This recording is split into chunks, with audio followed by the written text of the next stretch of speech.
Bonjour, morning brief du 21 mars 2018. Alors, la bourse de Casa termine la séance de mardi sur une baisse avec un Masi qui recule de 0,17%, 6,08% depuis le début de l'année, dans des volumes modestes, voire très faibles, voire faibles à 75 millions de dirhams, dont 12 millions 4 sur Etijari Wafé, euh, suivi par Leisure Crystal à 9 millions 5. Côté variation, Aluminium du Maroc qui a publié des résultats surprenants, continue sa reprise, plus 3,27%.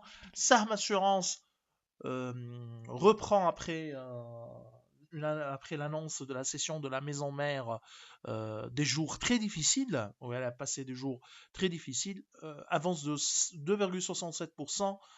Wafay Assurance monte également de 2,16%. Côté baisse, MedPaper lâche presque 10%, 9,98%. Leisure recule de 4,82%. Et Delta Holding qui accuse un repli de 2,63%. Alors côté actualité, on commence par la réunion de la BAM qui a le conseil d'administration de la BAM qui a maintenu inchangé le taux directeur à 2,25%. Euh, les principaux, disons, chiffres annoncés par le conseil, par le gouverneur de la Banque centrale, dont le communiqué également de la réunion du conseil d'administration, c'est la croissance 2018 estimée à 3,3%, dont 3,2% pour les activités non agricoles. En 2019, cette croissance devrait accélérer à 3,5%, boostée par la croissance de 3,6% des activités non agricoles. Donc, inflation attendue à 1,8% en 2018. Après, il y aura un repli attendu à 1,5% en 2019. Autre annonce également de la part du gouverneur de la BAM, c'est que la circulaire 19G relative à la classification des créances, une nouvelle version de la classification des créances, notamment avec l'introduction des créances sensibles et donc un effort de provisionnement qui est plus important, ne devrait pas être appliqué en 2018, puisqu'il y a également l'effet de l'IFRS 9 où le gouverneur de la Banque centrale se montre, disons, assez prudent et estime que les impacts sont en cours en termes de fonds propres. Donc, pour le moment, ils ne veulent pas euh, annoncer un chiffre sur l'impact économique et surtout sur les fonds propres de l'introduction de l'IFRS, de l'application de l'IFRS 9.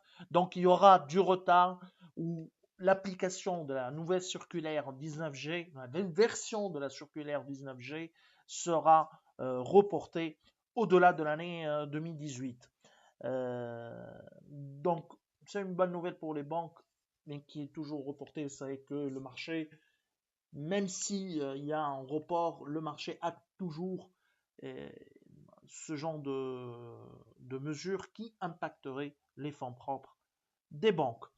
Autre actualité également concerne Aluminium du Maroc, donc qui a publié des résultats positifs. La hausse de chiffre d'affaires 8,6% à 848 millions 9, presque 849 millions de dirhams. Et on n'est pas surprenante, on était sur 5% de croissance prévue par Alpha Mena. La vraie surprise, c'est le bottom line. 58 millions de dirhams contre 25 millions d'euros. Il s'agit d'un rattrapage par rapport à bien sûr à 2016. Donc, ce qui est encore surprenant également, c'est le retour d'un dividende au-delà de 100 dirhams.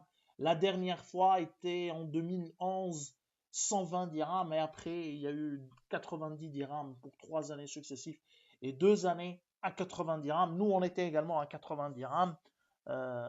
Donc 100 dirhams, c'est un rendement de plus de 6%, 6,6% de rendement dividende spot euh, par rapport au cours d'hier, bien sûr. Nous, on est allégé avec un TP à 1400, avec un target price à 1418. Je vous souhaite une bonne journée. Au revoir, à demain.